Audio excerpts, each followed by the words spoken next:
So when it comes to individual choices and rights, I see myself as a misfit. This statement is ignorant and exposes the false binary of veil as oppression and unveiling as liberation. Because to define a woman's freedom and liberation by unveiling only is illogical. Because a person's true freedom is her agency. And it is from that agency they will design their moral values and doctrines, which will shape their appearance, whether to veil or unveil. Because from the patriarchal frame, veiling and unveiling of women are ways to control women's bodies. Veiling is being used politically as a tool to control and suppress women in countries like Afghanistan, Iran. Same with unveiling. It is being used politically and culturally in secular societies like Tajikistan, France, and that also restricts women's choices in the name of freedom. It restricts their individual choices. Of course, there will be justification for forceful veiling and unveiling, but one thing it doesn't take away is that those regulations are discriminatory against individual choices. That is just a fact. So, if you belong to a group that is a victim of bias, you should do lots of educating yourself because if not, you risk becoming the same oppressor you condemn. I mean, you become the same demon you condemn.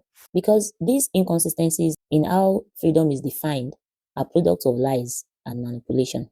The truth is, forcing women to wear the veil or forcing them to remove it are both forms of control, not freedom. The real freedom means letting women choose for themselves based on their own agency and comfort, not on what groups, moral values, or anyone else think they should do. I pray, I veil, I fast as a Muslim woman. Those are not patriarchal instructions I follow. I don't follow them because I believe they are instructions from men.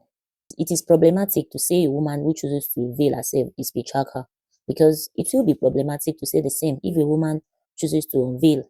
I won't assume the woman is doing it for the patriarchal gaze because I understand the concept of choice, of individual choice. So we should have clarity of what we stand for exactly.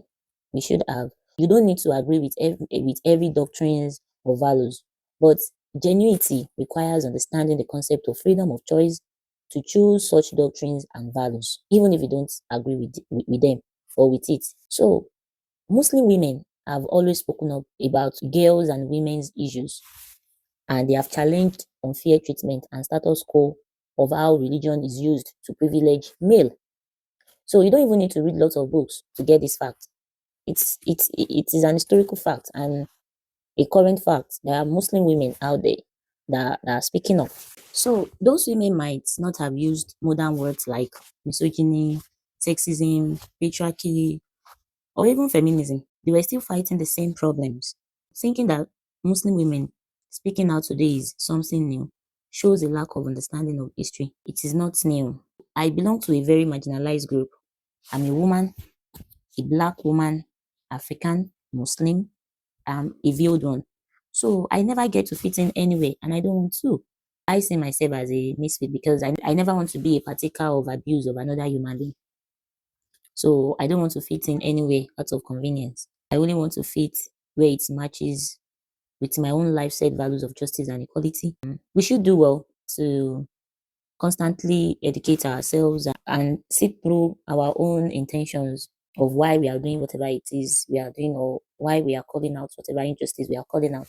So is it calling out injustice in all ramification or we are being selective of the injustice we want to call out?